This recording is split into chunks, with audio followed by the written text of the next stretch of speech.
నమస్తే, welcome to Telugu బావటి. ప్రస్తుతం మనతో పాటు ఉన్నారు Telangana women cooperative chairman Bandru Shobharani గారు ఉన్నారు. శోభారాణి గారు, ఎందుకు ఇవాళ ఇక్కడ అంబేద్కర్ విగ్రహం వద్ద ధర్నా చేశారు? భారతదేశంలో భారత రాజ్యాంగం ఏదైతే ఉంటుందో ఆ భారత రాజ్యాంగాన్ని అవమానపరిచే విధంగా భారత రాజ్యాంగ సృష్టికర్త ఎవరైతే రచించారో డాక్టర్ బిఆర్ అంబేద్కర్ గారిని పార్లమెంట్ సాక్షిగా ఇవాళ గౌరవ మంత్రివర్యులు కేంద్ర మంత్రివర్యులు అమిత్ షా గారు పార్లమెంట్ సాక్షిగా అవమానపరిచారు. కాబట్టి వెంటనే క్షమాపణలు చెప్పాలని చెప్పేసి ఇవాళ కాంగ్రెస్ పార్టీ డిమాండ్ చేస్తూ ఉన్నది. దానికోసం ఇవాళ మొత్తం అన్ని జిల్లాలలో కావచ్చు, వేరే రాష్ట్రాల్లో కావచ్చు, అనేక ప్రాంతాలలో కూడా ఇవాళ బాబాసాహెబ్ అంబేద్కర్ను గౌరవించాలి, లేదంటే అమిత్ షాని బర్తరఫ్ చేయాలని చెప్పేసి డిమాండ్ చేస్తూ ధర్నాలు చేస్తూ ఉన్నాం. అంబేద్కర్ను అవమానించిందే కాంగ్రెస్ పార్టీ అని చెప్పేసి సాక్షాత్తు భారత ప్రధానమంత్రి మోడీయే చెప్పారుగా. అంబేద్కర్ గారిని గౌరవించుకునేది కాంగ్రెస్ పార్టీ. ఆ రోజు ఉన్నటువంటి రాజకీయ పరిస్థితుల వల్ల జరిగినటువంటి పొలిటికల్ ఈక్వేషన్ తప్పిస్తే ఎన్నడూ భారతదేశంలో ఎవ్వరు కూడా బాబాసాహెబ్ అంబేద్కర్ గారిని అవమానపరచరు. ఆ ధైర్యము దమ్ము ఎవరికి లేదు. మీరు పార్లమెంట్లో ఉండి అంబేద్కర్ గారి యొక్క నామస్మరణ చేస్తేనే వినలేకపోతా ఉన్నారు.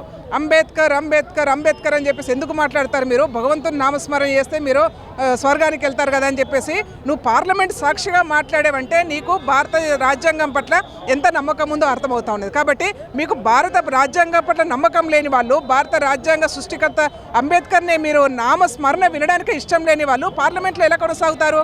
కాబట్టి వెంటనే మీరు బర్తరఫ్ చేయాలని చెప్పి మేము కోరుతా ఉన్నాం. నిజంగా అంబేద్కర్ పేరు బదులు దేవుని పేరు స్మరిస్తే స్వర్గానికి వెళ్ళే అవకాశం ఉందంటారా?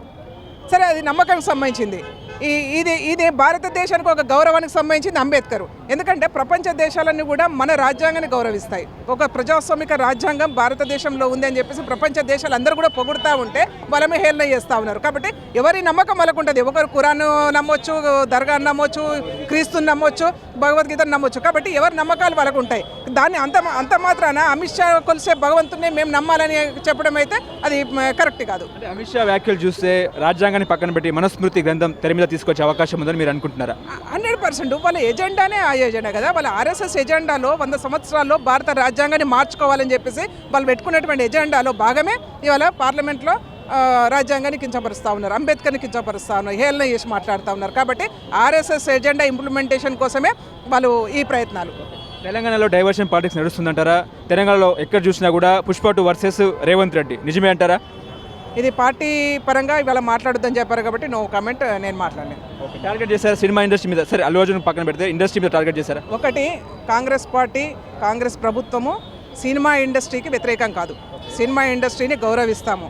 మేము సినిమా ఇండస్ట్రీ డెవలప్మెంట్ కావాలని కోరుకుంటాం. ఎందుకంటే అనేక మందికి ఇక్కడ ఉపాధి కల్పిస్తున్నటువంటి పరిశ్రమ కాబట్టి ఆ పరిశ్రమను ఒక ఇష్యూలాగా చూడాలి తప్పిస్తే ఇండస్ట్రీకి ప్రభుత్వానికి ముడిపెట్టద్దు.